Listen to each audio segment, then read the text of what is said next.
Financial News, which is a PBOC-backed paper, put out an article on Sunday. When it comes out there, typically that's a leading indicator of what the PBOC is going to do. PBOC may cut interest rates and reserve ratio requirements. They've said that, though, for a few months, and we're still waiting for that action. Right. When do we get that window of aggressive easing coming through? Well, I think as the tariff picture becomes more clear, then I think, the government should think of some immediate response. I'm pretty sure that they have everything ready, right? So, for example, the way they respond to the tariff initially, right, by putting it a counter tariff on the U.S. goods, it shows that it's a very comprehensive list. It shows that, the Chinese government has been preparing for such scenario. I think going forward, since late last year, PBOC has been talking about cutting RRR, cutting interest rate, and also loosening the monetary policy. But I think, right now the focus really to keep the Chinese yuan steady, right? Because once you get hit by the tariff, and then if capital starts to fly out of the country, right? So it will become very, very messy, very volatile as well. So I think if you cut interest rate and RRR now, it could put downward pressure on the Chinese yuan. So I think that is probably one of the reasons why they are not cutting it right now.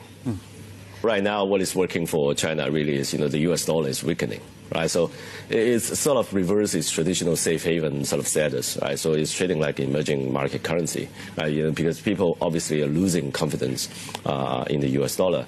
So I think, people are probably, swapping their U.S. Treasury holdings for gold, for example, and one shouldn't be too surprised to see, the Chinese yuan probably, despite all the pressures, holding steady, because once you're not holding the U.S. dollars, you have to hold something else, right? So, and also in terms of cross-border trade settlement, close to 50% now is being settled in Chinese currency, right? So, but mostly it's settled with the Middle East countries and also settled with the Russians.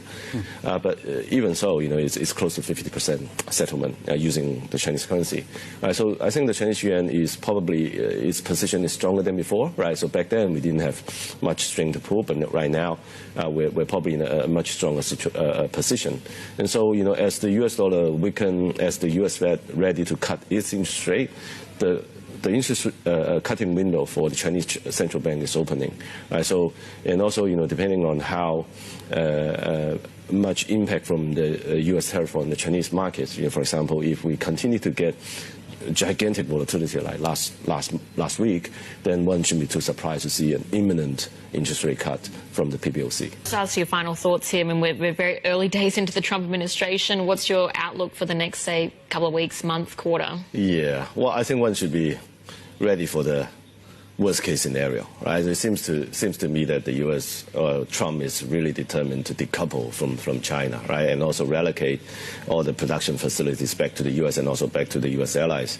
So in so doing, the hit on the Chinese manufacturing sector and the export sector can be quite substantial. So I think people should be ready, for the ultimate scenario that is not thinkable